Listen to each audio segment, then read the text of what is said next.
The following is brought to you by a generous donation from Canoe Place Inn and Cottages, fine hospitality in Hampton Bays since 1697. More at canoeplace.com. We're in the mood for love, and not because you're near. We are contractually bound to bring you a February show about romance. We do it every year. This is AirHamptons with Bridget and Bill. Amore. After this. Amore, like Welcome. Yeah, we have a lovable show. Who's over there? Who's our Oh, that's our one-man band, Jim Turner. Jim Turner? We love Jim. Later on, he's going to be playing an original tune. About love. Well, something like that. Something lovely. Whatever Jim's version of love is, I'm not sure. But Karen Manx joins us. She's a good friend of yours. Yes, and an incredible curator. She's got the Manx Project. She's an artist in her own right. She's a bass player. We're going to hear all about it and about love and passion coming for the 19th year to Asheville Hall. We're also going to meet, speaking of love, a woman from Houston who is an engineer by day, and in her side hustle, she has invented a line of lingerie. Invented? I want to hear more. Designed. I want to hear more. As an engineer, she knows where to put all the proper cross beams and you don't know very much about women's clothing, do you? How to construct the foundation. I have no idea. How to construct the foundation. She's also a single mother. She is doing all of this, a woman of color, and this is lingerie for all sizes because she says sexy doesn't have a size. I think she's right. That'll be fascinating. Later on, our movie maven, Tom Clavin, is going to do his rundown of love stories with his own particular twist, as Tom Clavin does. So we'll see. We'll see what that's going to be like. And what else do we have? And later, America Ferrara joins us. The America Ferrara? The one from the Barbie movie, because the world has fallen in love with Barbie, closing in on $2 billion at the box office, and now streaming across all platforms. Everything is all Barbie. And I will tell you something. It did not make my top 10 list, but I will say this. If you have seen it once, you need to see Barbie a second time. I agree. And I'm not getting paid to say that. There's nothing involved in any kind of a Barbie kickback. They're not sending me anything pink. But it is much funnier because what happened to me the first time in an audience full of people was I got washed over in that pink bath. Yeah. And I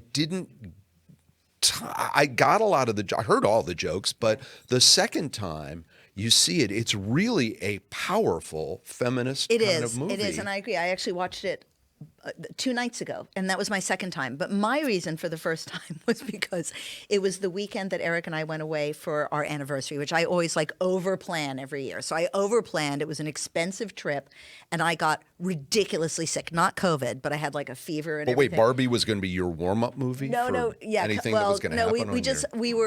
We watched it. Because they're asexual. You remember that? Yes, I know. They have no genitalia. I'm aware of that. Maybe, I don't know. But my point was that I was so sick. I was feverish. I was febrile, and I was watching the movie. You had the Barbie fever. I had some kind of fever, but I was like, this is not as great as I thought it was going to be. But when I watched it the second time, I was like, yes, it is. It's really a good movie. It does bear watching twice. Everyone is making such a big deal out of Poor Things with Emma Stone and how it is a feminist movie, and it is, but I think Barbie is far superior. I can't believe Emma Stone did some of the crazy stuff she does in that movie, and I know they're talking about it for Oscars, but I just can't believe that that's going to happen. On an upbeat note, it's estimated that 250 million flowers will be sold at Valentine's Day.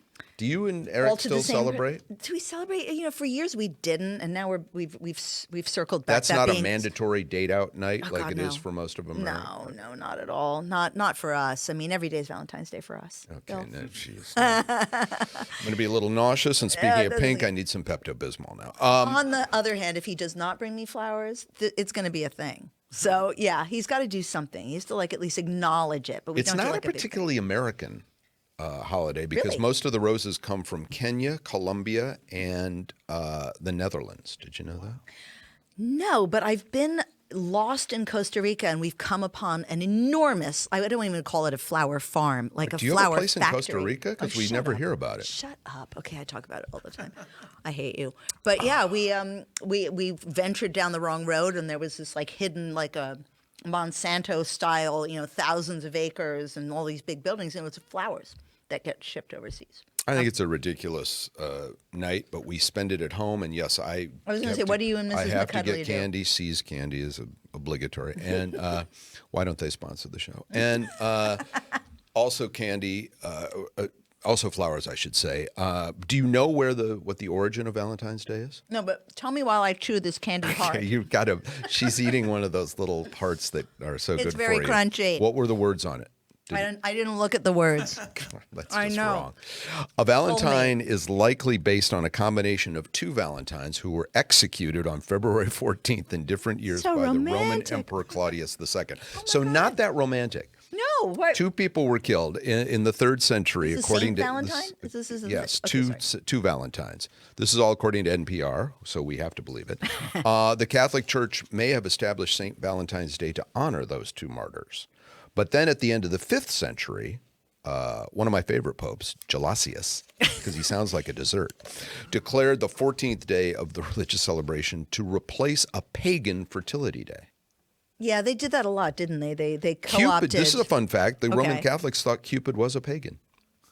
That's So when he shoots a little arrow at you, it's you evil arrow. start worshiping the devil. It did not become a romantic holiday until the 14th century. How did they market it back then? That's what I want to know. Like, was there like a town crier? Like, Be mine, you made it hold spooky. my hand. No, but I mean, like, it really is a merchandising, extravaganza. 250 million flowers and all these candies that I just bought.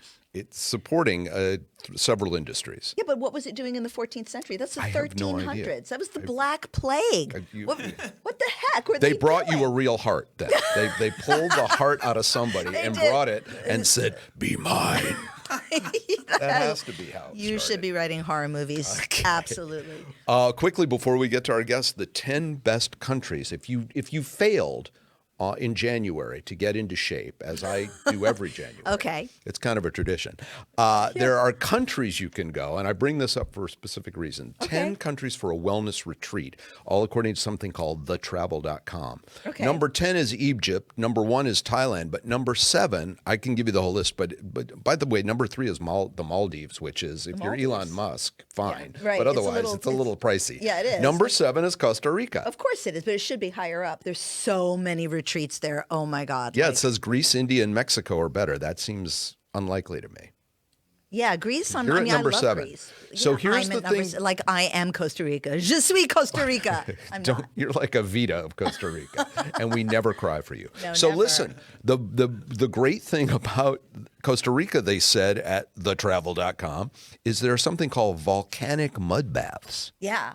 Yeah, That I haven't sounds had. hot. Yeah, And I well, mean that in a bad way. No, it's good. No, it's good and hot. There's all these really expensive places you can go that have like hot springs and mud baths, but there's always a place like a little dirt road that locals can go to. So we'll go down the road where the locals go and we'll do it for free. Everybody else is paying hundreds of bucks. So we'll be Okay, like, that's a "Eh." tip that helps no one. But like, Well, and if you you see go the in there, you flowers do. while you're there, and we get all that. But what is involved in volcanic ash? Like in It's- Calistoga in California, you get in the mud Yes. baths. Well, that's what this is. What this is? Yes. It's like liquidy. It like, is. It's the same thing. It's minerals. It's like minerals that come out of the earth, and they're good for you. Just trust me on this. You need more minerals in your life, Bill McCuddy. If you're listening to this and not watching it, Bridget turned to me as she often does and looked at me like, "Don't you get it? It's minerals. It's minerals," and raised her arms in passion. And it's a little frightening, actually. I'm glad you didn't see that, but maybe you did. Well, that's good. I'm glad I frightened you. You deserve it. Okay, look, you have a lovely friend who I joins do. us now. She's more than my friend. She's Karen Manx. She's known in the community for the shows that she curates and the art that she creates. And she's going to talk to us about all of that. I loved her So- dad's show in the 60s. He was the detective. Who? Mannix. Oh, Mannix. Yeah. Oh, my God. You just dated yourself. No, No, you know the theme song? With Peggy, who always left the door open. Every episode she got kidnapped. You Jim don't Turner remember? is like nodding in agreement, but I actually don't remember Mannix. To the 4 people that remember Mannix. It's on something now called like Antenna TV or something. You can watch it at 3 a.m. But Jim Turner remembers Mannix. Okay, can we get back to introducing Karen Manx? While you're off on your Mannix kick, which is like It's a over name here. I've never heard except for this show in the 60s, and now here she is. Well, there you go. Karen Manx, welcome to AirHamptons. Thank you very much. Yeah, How we're Are glad- you related to the detective in the 60s? My stupid grandfather is Joe Mannix. There you Man, go. was it Joe? It was Man? Joe. it I was just Joe remember. Mannix. Yeah, And And Peggy, Peggy was the cool dresser. And that's didn't right. the only thing I remember, I think, is his hair. Did he have like black hair that He looked did like have black it looked hair. like it was Like a helmet. plastic? Yeah.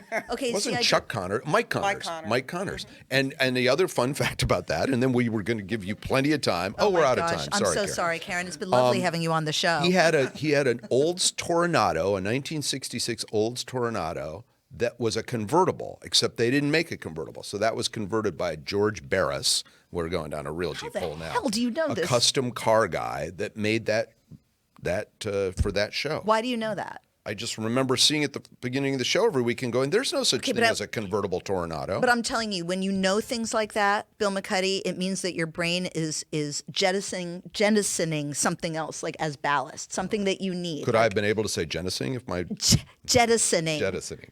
ballast? Because now you know about the Toronado, but you like That's what- taken the place of something like I really Lily's should birthday, know, like how your to daughter's drive a car. birthday. Or my Yeah, daughter's exactly. Well, how to drive a car. June that would be- 13th. Okay, Please there you send go. your cards. So we remember. Hi, Karen. Sorry Karen about Manx that. is here.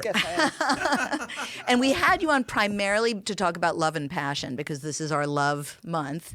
And let's start by talking a little bit about that. Like, where did that idea come from? Love and Passion at Azure Hall, like, great show. Yeah, well, it started years ago with Vito Sisti and myself, if you remember Vito. I don't know if everyone course. remembers little Vito.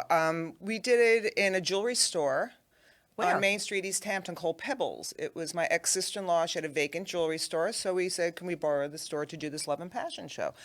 And we did. Was that named after the Flintstones, a popular show in the 60s? Maybe, or maybe with it's pebbles Mannix? of stones, like little diamonds, those type of pebbles. Oh, those are pebbles. I like type those. of pebbles. The expensive ones, The the ones expensive Mrs. pebbles. McCuddy likes. Yes. Okay.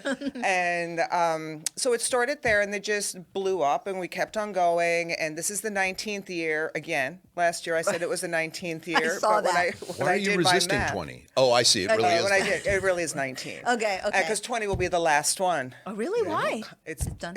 It's a long time. Really? Yeah, Okay. 20 years is a long time yeah, to do so a now show. it's just moved to Asheville Hall. We've So done that's it a many good push places. for what's apparently a very tired show at this point. No. Well, I'm tired. No, Yeah, That's what it but is. like, how many artists participate? Like, when do you send out the? It's an open call. It's not a jury show. It's more because it's in February. This year it's in March. We got it March 2nd and 3rd.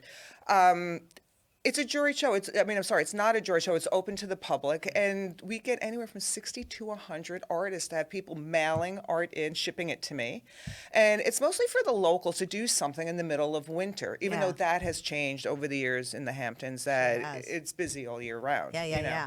But it's Well, when you started it, it was like a big thing. it that was a big happening thing. It was the in February, only thing. right. It was the only. It was the thing. only thing in It the was middle of the only February. thing. Yeah. East Hampton Star headline on the front Pretty page. much, Yeah. and everyone would be there. And then we used to have little girls dressed up, very little sexy outfits with little trays collecting money. We would do fundraisers for Ashwa Hall, Yeah. like a 50-50. We had a lot That of sounds things. weird, but I'm glad you're not doing that anymore. Yeah, we stopped doing that after because everyone just got too old and couldn't wear those little skimpy outfits anymore. But I remember, I've been to several of these, and we love to like dress up, and people wear sexy outfits or they wear bright red, and it's like it is like this amazing splash of color and creativity in the middle of winter. Yes, it is. And it's about love. I mean, the artists are encouraged to send in pieces Yeah. that in some way express their opinion of what love is. Yeah, love and passion, that's a big topic, and I try to break it down. It's usually based on a song I haven't figured out this year, but like it's been Walk on the Wild Side and other things like that, and people trying to hone it in, but then I'll get landscapes,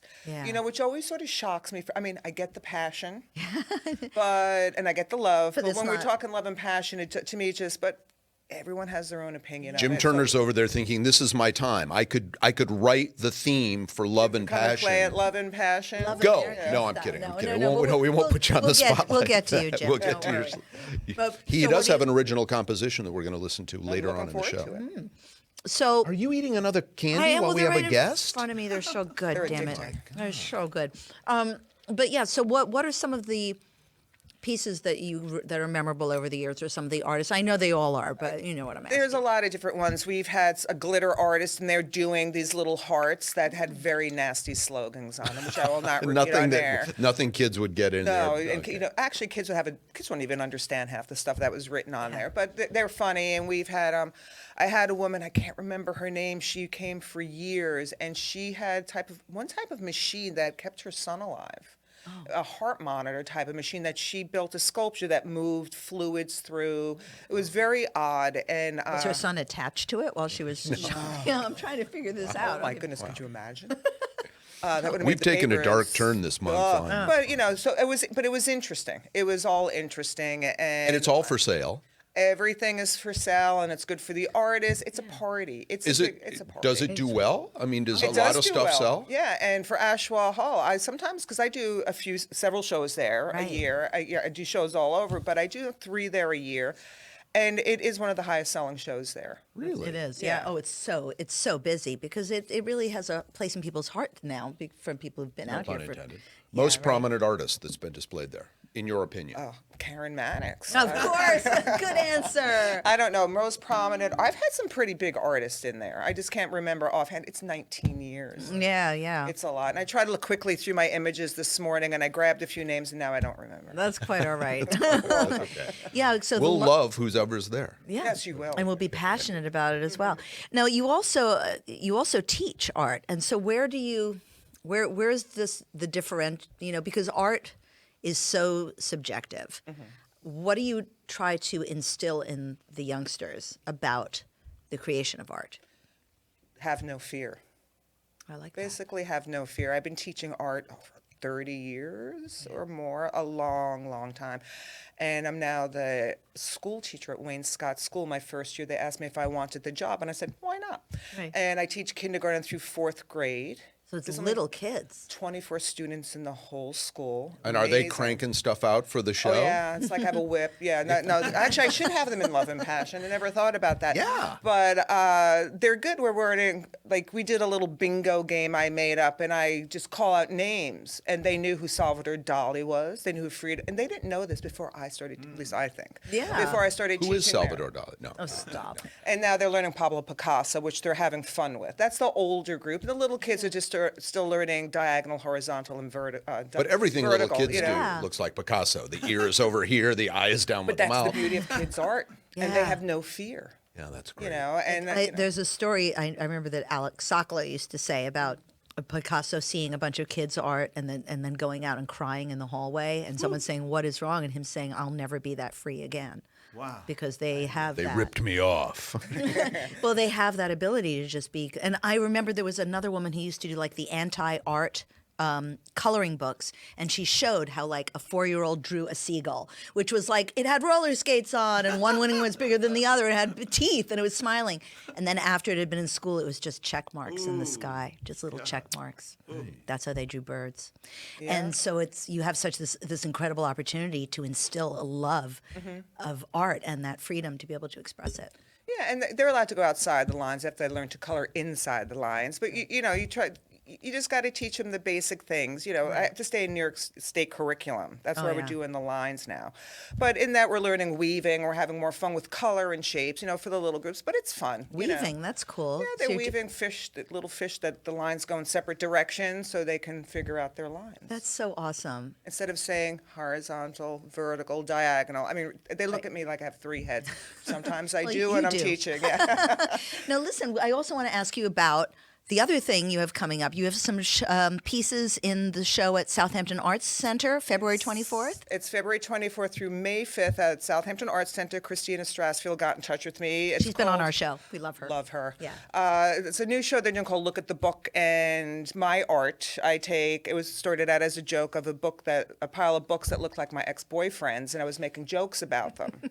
And I was like, that's a really good idea, but no one's going to get these jokes. So I started photographing my books because I have a little bit of an obsession with collecting books. Okay. I started out with rock and roll, femme fatales, poets, and it goes on and on and on. I have one about the East End, I have one about New York, all So different. these are And those photographs? books, Yeah, right, go ahead. that It's a pile of books. bespeak a particular boyfriend or a particular ex in your Well, life? like in the pile of books, it was the picture of Dorian Gray. Yeah, that guy I dated that never aged. Or Right, How to right. Get Rich Quick, the stockbroker. Yeah. It was stuff like that. And I make very snarky comments about these books. Good.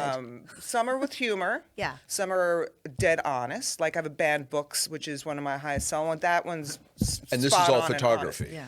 the books are photographed and then they're handwritten with grease pencil. Yeah. The comments. And Wait, the is comments that- change. Did you have some of that stuff at the art works on paper? Yes, I did. Okay, I saw sold that. a bunch of that. Oh, I that worked was art on awesome. paper, yeah. That was in New And York. Any of the boyfriends buy them just to get them off the market? that one was never shown. Even the rich guy, the one that's The a rich guy, stockbroker? he passed away. Oh, I'm sorry. So Karen, the last thing we want to bring up, of course, is your musical abilities, because this is just so fascinating. We love that Kate Muth, who is, of course, the wife of Josh Gladstone, who's our executive director, artistic director here at LTV. He's got a desk. That's all we know. Yeah, he's somebody. He's got a title. He's a mucky muck. But Kate Muth has been doing this battle of the bands, battle of the girl bands for Battle of the years. fantasy girl bands. So what is your band? Tell us about it. Well, I've been playing bass for a little over 3 years. I just bought my third bass because now I see an obsession. And my first year in, I got together with Kate Muth and said, "You need to get me in this because you're not supposed to be a professional. I am Right. not a professional." So, right. I should have said that. So these are bands of women from out here who are not professional musicians. Some of them can barely play or whatever, but they put together a band for this night to be able to. This could be a train wreck. Oh, but it's- it is. Oh, if but it's it's not. actually- It's Oh, yeah? fabulous. It's funny. It is It's- so much Like fun. bad karaoke? No, but everyone's Because really good. And they're playing instruments and they're singing. It's and only they're, one song we get to play. Yeah. Oh, And everybody- there's Kate Muth is usually a my judge. singer. Kate's your singer. Okay, And our great. band is Pussy's Pond. and you play, what's it called? Pussy's Pond. That's in Remember where you Springs. came Sorry, from kids. is our tagline. Remember where you came from. Pussy's Pond is in Springs. It's right. That across should from be the- on one of the little pieces of candy. Yes, Pussy's Pond. Right. Or remember where you came from. So tell me some of the songs you guys have done over the years. Oh, we've only played once. This is yeah. our second year. I can't tell you our song this year. We just decided it the other Okay, day. but what would so you we have to go Last and we see it. did Let's Dance by David Bowie. Oh wow, yeah, and Yuka Silvera is in a band too. Yeah. There's a lot of people who are in. What is hers? This it's not Spittin' Kitten, but it's something like Yeah, that. I don't know the names of the other They're bands. so I mean, because cool. I'm too concerned about our They own all seem to band. be cat related. No. Sure. And how many bands are there on this night? I think there's like 10. Wow. And it's a long process because you get one song, then you have to leave the stage and they have to rearrange the stage for the next band. So it takes a long time. Then there's voting, and if you win, you get to win a drink. Right, so it's really for the joy of participation It's a lot of in fun. the Apparently. local community. Unless thing. it's a really expensive drink. Right. But Karen, it sounds like you've had just a lot of you're very community oriented. I can't speak today. You're very community oriented. Today? Shut up. So, and I mean that in the most loving way. Shut up. Because you have love and passion at Asheville Hall. You participate in the battle of the fantasy girl bands, and obviously you exhibit at other places and you teach. And then there's the Manx project is kind of the last thing we haven't touched on. But how does that? That's just an umbrella for everything I do. Because I used to have the Manx Studio of Art, Karen Manx Contemporary, and it was easier to get one name. Yeah. And everything falls underneath the Manx project. That's great. Wow. So what if people want to learn more about what you're doing, whatever, do you have like a website or a web page, or they just got to find you? TheManxProject.com. TheManixProject.com. Two N's. Two one N's. X. Yeah. IX. Yeah. And again, this battle of the bands is happening when and where? That is happening on, I had to write down, March 16th at the Stephen Talk House. And the tickets sell out literally within 48 hours. Yeah. It's a Wow. big deal. It's a big deal, and a lot of people could not get in. Is last Les year. Zeppelin there? No, they're not. No, because they're professional. You It's can't only- be professional. Yeah. But okay, so Love and Passion coming to Asheville Hall March 2nd and 3rd. Correct. Karen Manx, curator. Have you already picked out all the pieces? I have even started. Okay. Well, so people can get in touch with you, and just thank you so much for coming on. For Jim our- Turner, play her out with some love and passion. Yeah. It's February, and will you be our Valentine? Come on, we can break up in an hour. This is AirHamptons with Bridget and Bill. And this show is never having to say we're sorry. Although I do say it to you a lot, and you don't say it to me enough. I don't. I tell you to shut up. I realize I'm being really harsh today, and I apologize. Yeah, I can feel the you. love in love you. the February episode. I do love and you. the love and passion from Jim Turner. Hey, listen, I'm excited about our next guest. She has a podcast coming in a month or two that I'm a little bit involved with. Okay. But she is a fascinating woman. We told you at the top of the show, Tequila Wright is her name, and she has designed lingerie. And I thought, if there's ever a month to talk about a woman who designs lingerie, as I said, she believes any size can be sexy. And she got her degree as an engineer that she does by day, mechanical. And so who better to design It makes me think of like lingerie. that bra that Madonna wore during like the Blonde Ambition. push-up, yeah, the one yeah. that was like really pointy. I don't know if she has that, but she has beautiful stuff, and she does it. She has a line, but she also does it bespoke. So wow. there's you can can order get it stuff. custom done, and it's not crazy expensive. I'm not going to try and sell you a piece of lingerie. Oh, please, Bill, please do. That'd be so funny. The other day we had a chance to sit down and talk, and here's that conversation. Welcome to AirHamptons. I guess my first question is, how did an engineer get involved in a lingerie company? Give us the backstory there. Come on, Bill. You don't have to be an engineer to get involved into lingerie. Right, I'm not an have- engineer. we have all kind of, fabulous ladies out there who does so many types of jobs, wearing lingerie. But as if the question is, how did I become a designer of lingerie? It's different. Honestly, it takes me back to like my high school days.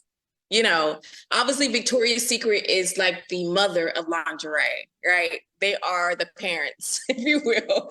And I remember getting, believe it or not, like all my allowances and going into like Walmart, Victoria's Secrets. As I got older and more familiar with my body and body type, I started to, play around with different fabrics and sleepwear, right? And I took a liking to like chemises and bodysuits. So that's really how I got into like the ideal of sexy wear and transitioning to being married, a woman, it's kind of, I've grown into like loving lingerie. One day I decided, okay, you know what? I want to create some specialty pieces for myself. This was not about a business. It was not about, my journey didn't take me like, okay, I'm going to start a business, a lingerie business.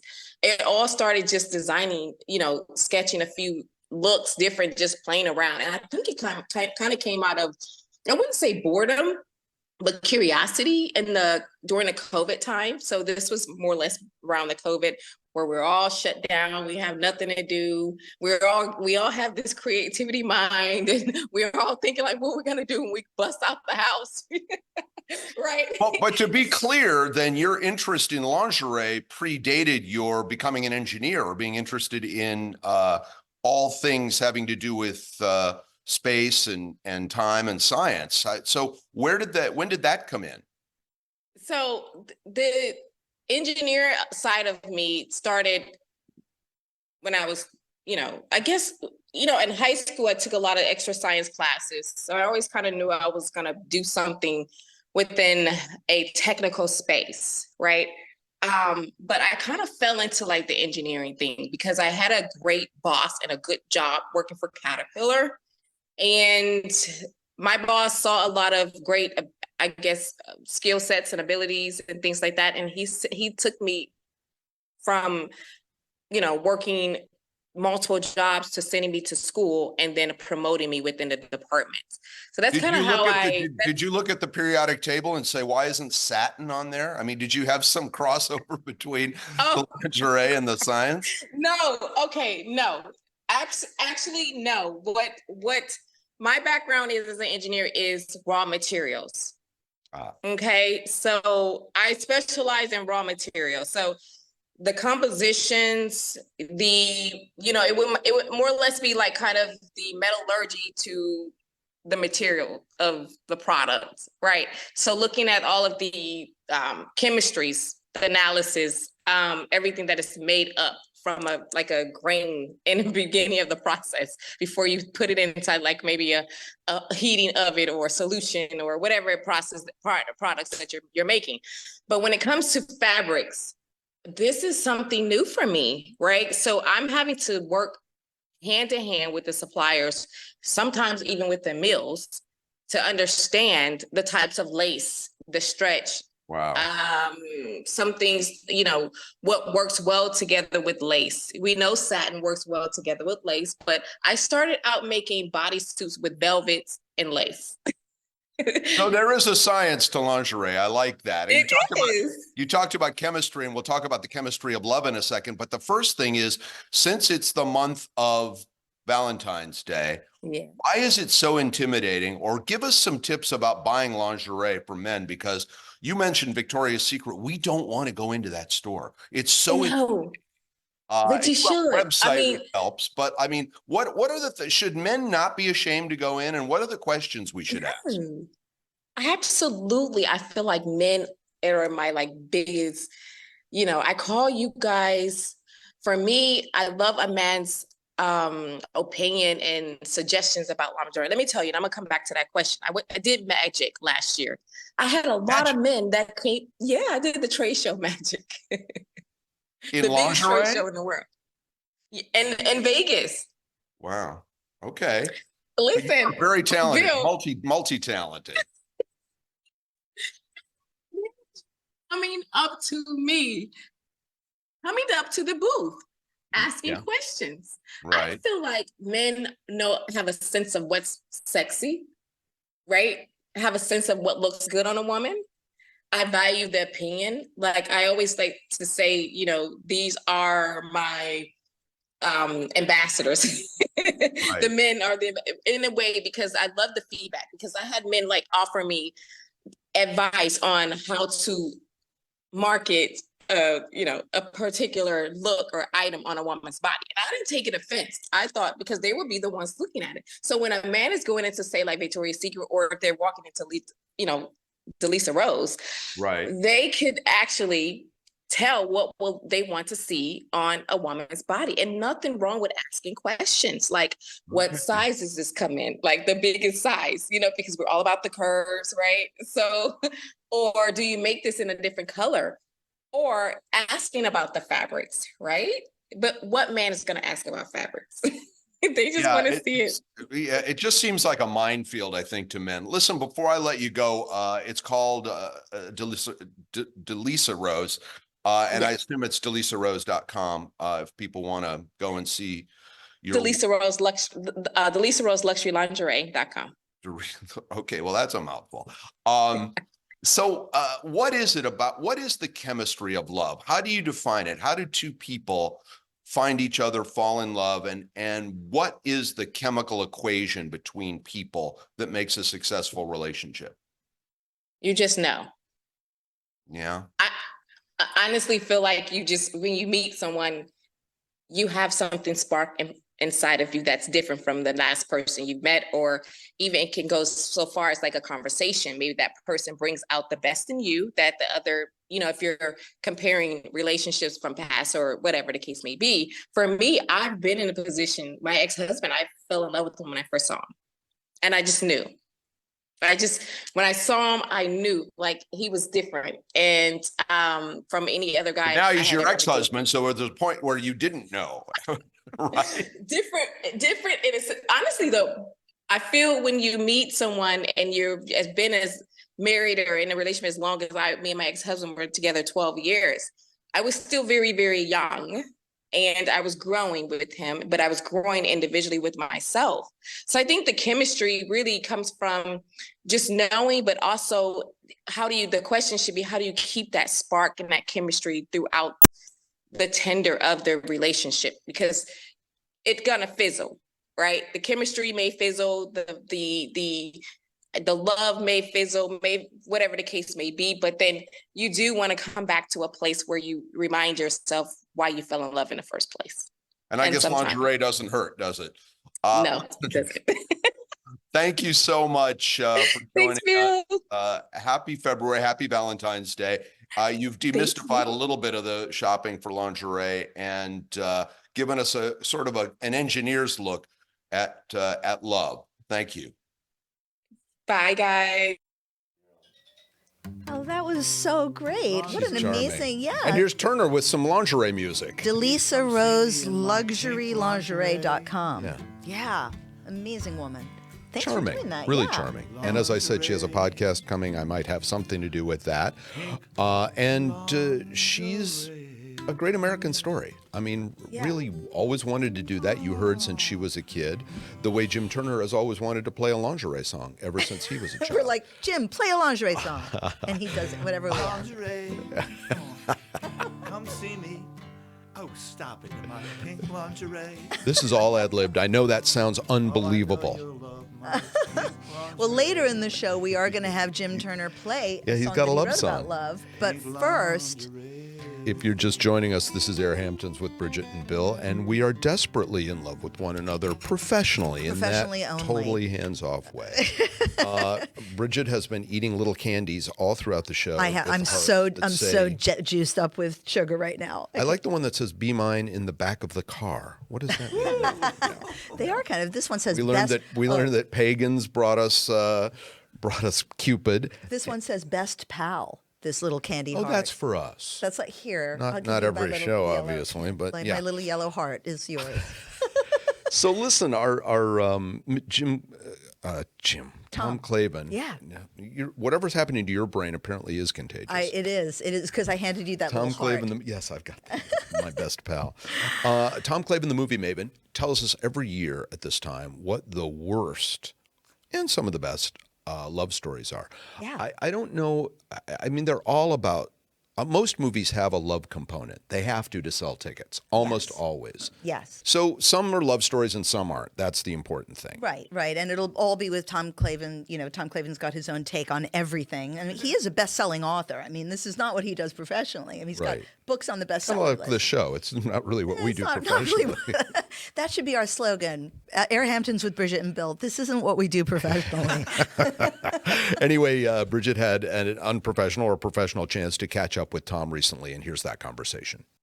Here we are with Tom Clavin, the movie maven. How are you feeling, Tom? I'm feeling fine. I love the winter. You love the winter? Really? I do.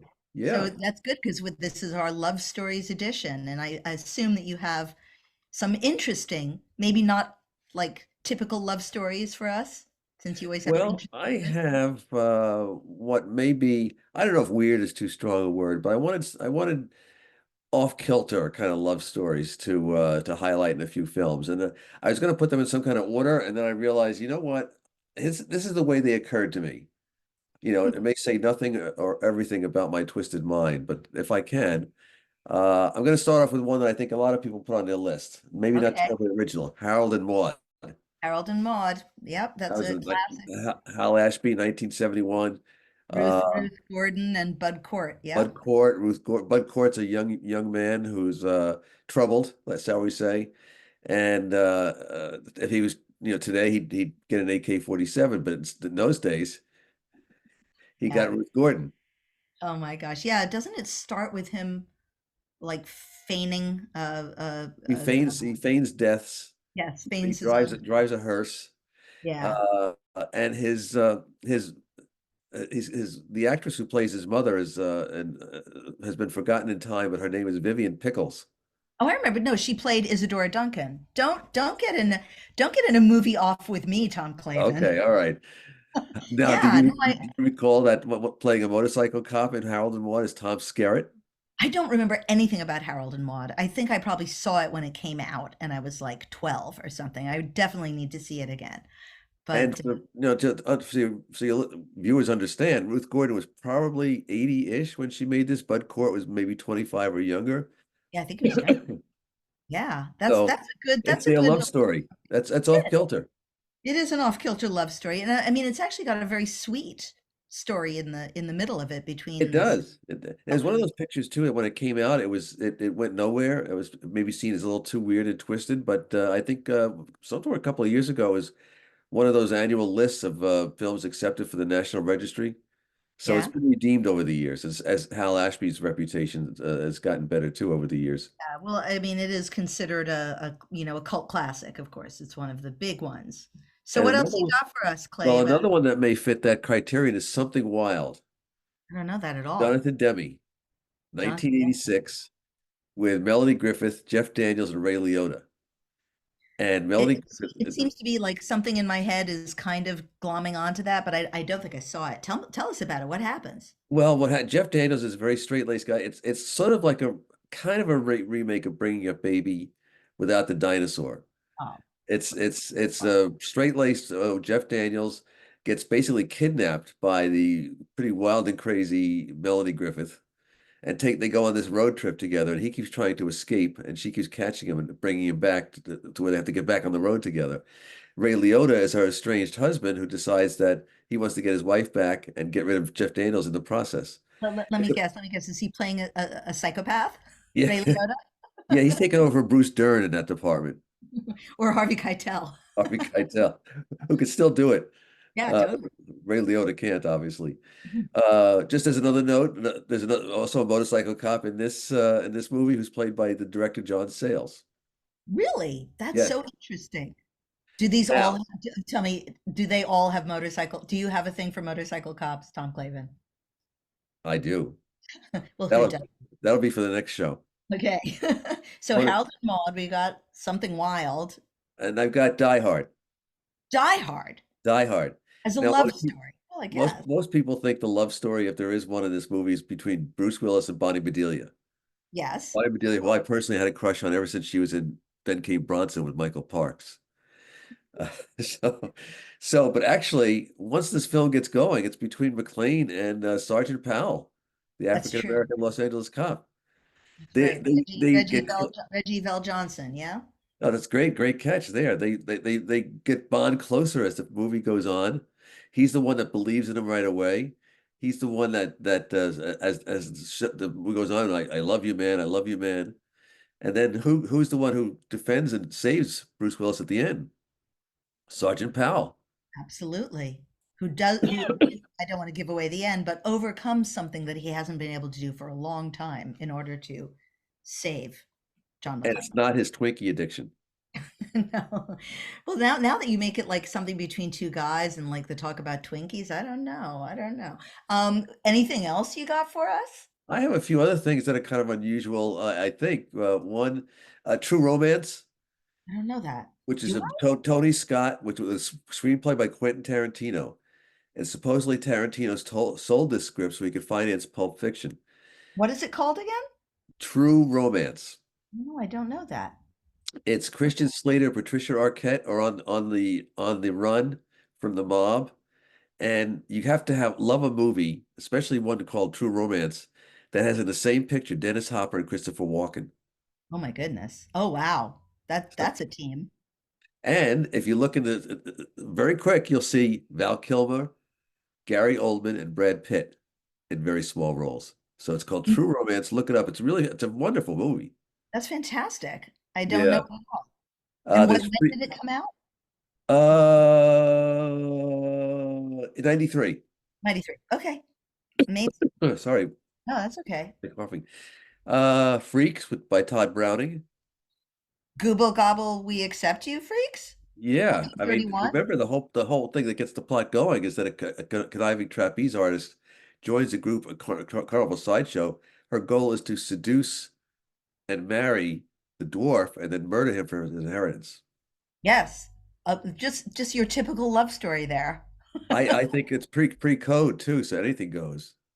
But listen, so what's the love story part of it? Because that's not love. That's is there love in this movie?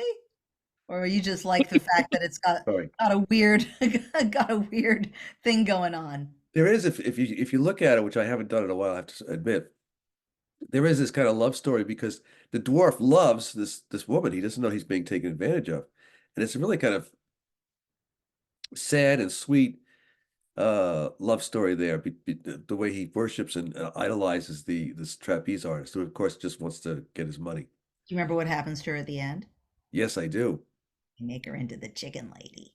I know, the chicken lady, but that's not really love. That's just chicken. Well, listen, chickens. I Oh. love chickens. What about Willard? Is the movie called What About Willard? Oh, Willard, Willard. the rat movie. Bruce Davison, Elsa Lanchester, Ernest Borgnine. He has relationships with rats named Queenie and Ben. Ben, of course, was from the first movie. And we Right. have a song by Michael Jackson. Wait a minute. Is Willard the name of the movie? Yes. Oh, okay, so Ben. It's the name of the rat. Is the name of the rat. Okay, so that's the song. I thought there were two movies. See, this No, is how our main little I character. know about the rat genre. I'm not up to date with the rat genre. Thank you for schooling me. So tell me, what's the love story? I guess the love story between Love a boy stories and between a rat. Willard and his rats, Ben and Queenie. I kid you not. Is it worth seeing? Do you think it holds up? Um, sorry, put it Oh, on I'm pause sorry. for a minute. Yeah, yeah. Hold on one sec. Right. So, Uh, Listen, any movie where you have the main character in love with rats, it's got to be on your list of films to watch from romance. Um, there's a movie called Her.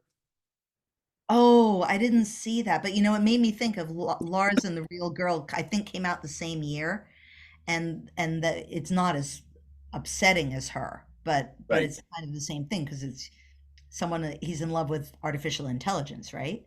And this film came out in 2013. You're talking about a film that's 10 years ahead of its time in a way. Yeah. Well, Artificial intelligence now, but that's got Joaquin Phoenix, the voice of Scarlett Johansson.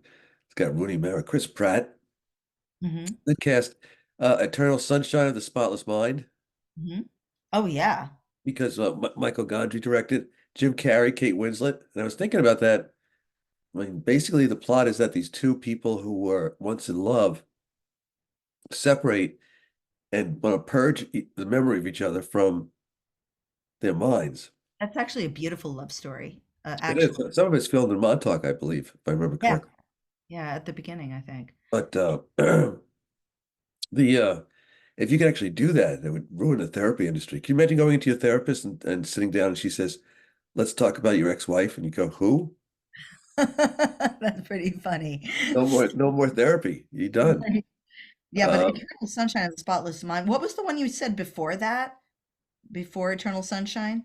Her? Her, right. I'm just making a list here so I can take a look at these because I love this list. You know what I want to add to the list? I'm going to add one. You probably haven't seen it because it's an incredibly inappropriate film, but I think it's actually a marvelous love story. Is Super Bad. Oh yeah. No, that's between Jonah Hill Yep. and Michael Cera. Michael. Yep. They're best friends and they're going off to college and it's extremely, extremely raunchy.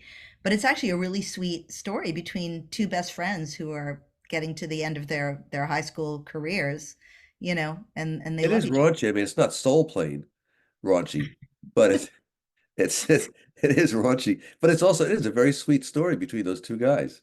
Yeah. And And in glad fact, you I brought mean, it that was one so up. sweet. I decided to share it with my mother a few years back, Uh-huh. totally kind of forgetting how incredibly raunchy it is. And Yeah. yeah, but she got the love story. It's really sweet. These are Two all the more ones. Yeah, go ahead. quick ones. The Yeah, Curious Case of Benjamin Button. really. I don't. Weird love Oh, story because he keeps de-aging yeah, right. and he's in love with Kate Blanchett. Sorry. Okay. And they can't ever have a real relationship except because she ages normally, he's aging backwards. So they pass each other once when they have a relationship, but otherwise they stay in love, but they're going age-wise in different directions. And Good idea. one more, I think almost like an ultimate love story, The Lobster. Oh, I didn't see that. Is that kind of a disturbing film?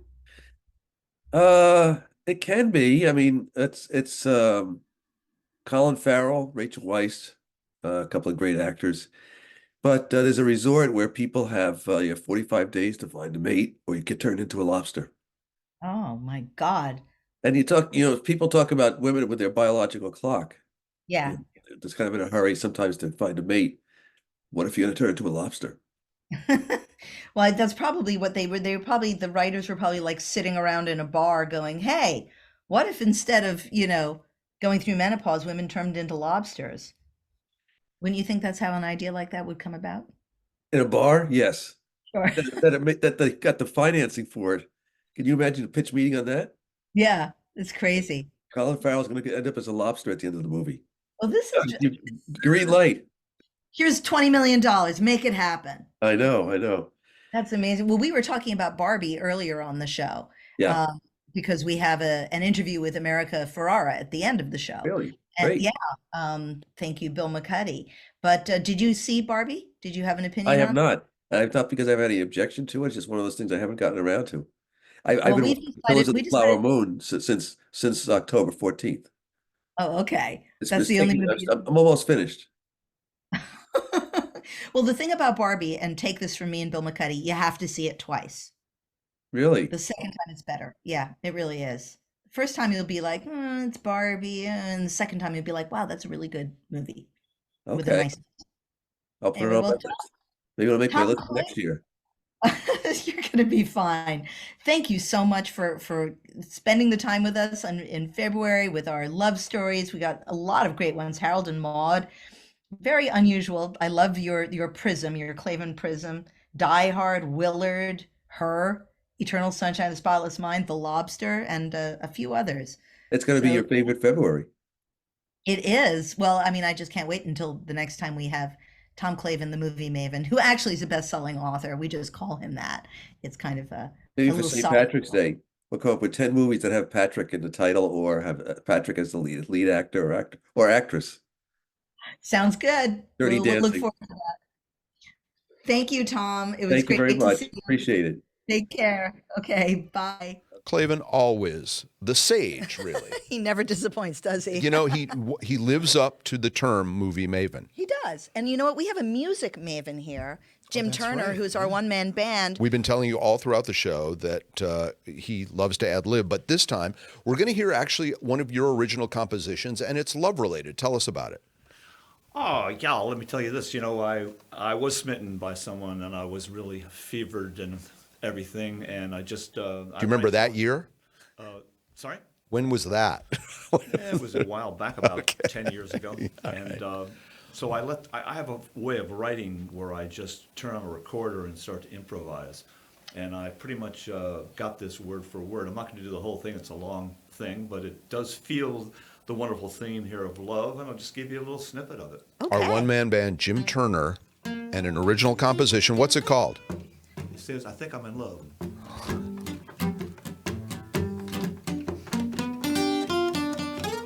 Check my hook.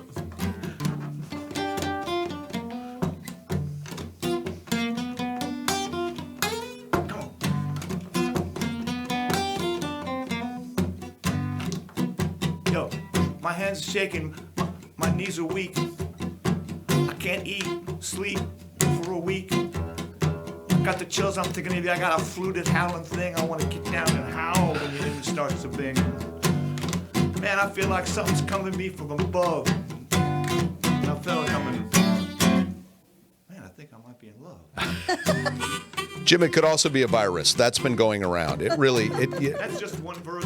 Too many. lovely. Love it. And Thank where can we you. find that? It's published, so is It's that? on an album I made called Ocean People, and it's available, the name of the song is I Think I'm in Love. It's on the album Ocean People, Jim Turner, and it's available on any kind of electronic device that's out there, Amazon, Spotify. Wow. Great. See, we have professionals on this show. Just not us. Yeah. That's all. Wow, the director, Everyone- everybody behind the scenes is We good, and surround him. ourselves with professionals. Hey, So- listen, somebody else who surrounded herself with professionals. I know what this is, and I'm excited. Margot Robbie had bought the rights to Barbie. If you don't know the backstory, I'm not going to, if you do, I'm not going to bore you. Anyway, I didn't know that Greta Gerwig and her now husband, Noah Baumbach, weren't attached to it. They were hired by Margot to write the script. And in the course of writing the script, by the way, a lot of people don't know this. Margot Robbie told them, if I'm Barbie, fine. If I'm not, write it for somebody else. I'm the producer. Wow. They came back to her and said, no, we wrote it for you.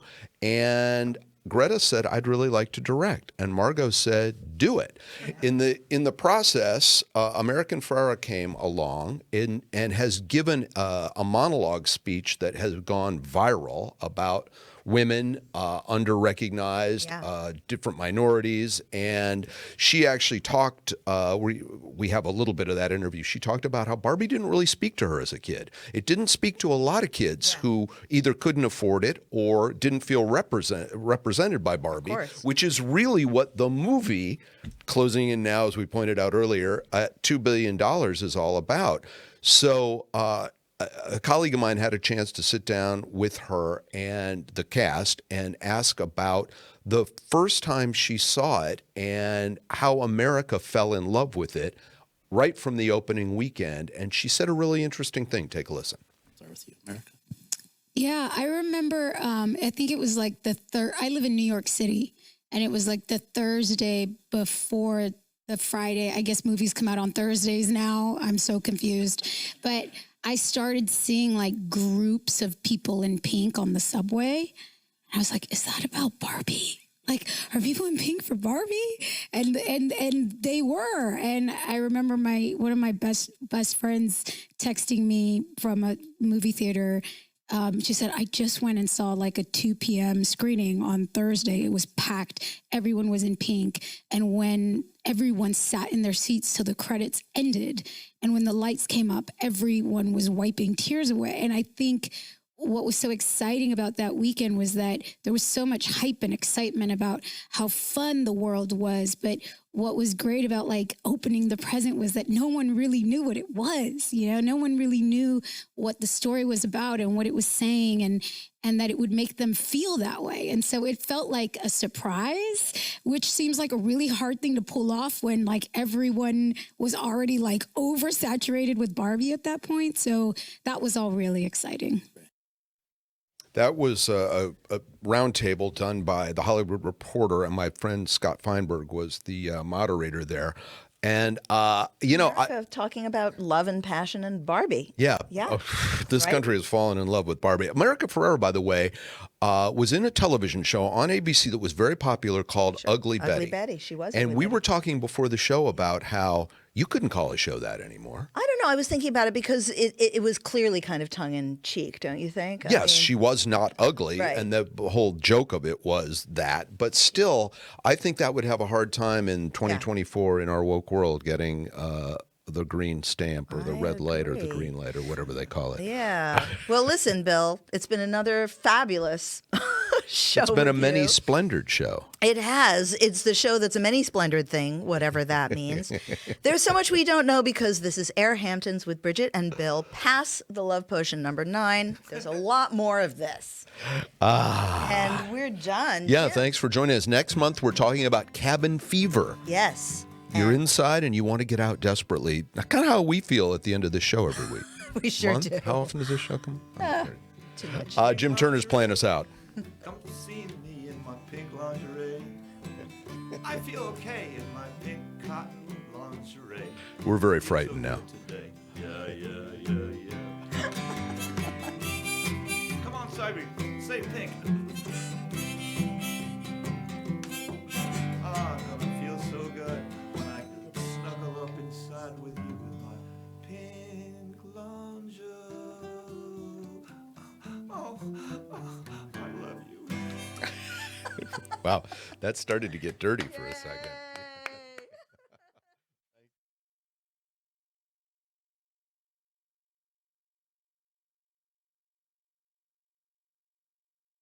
The proceeding has been brought to you by Canoe Place Inn and Cottages. Fine hospitality in Hampton Bays since 1697.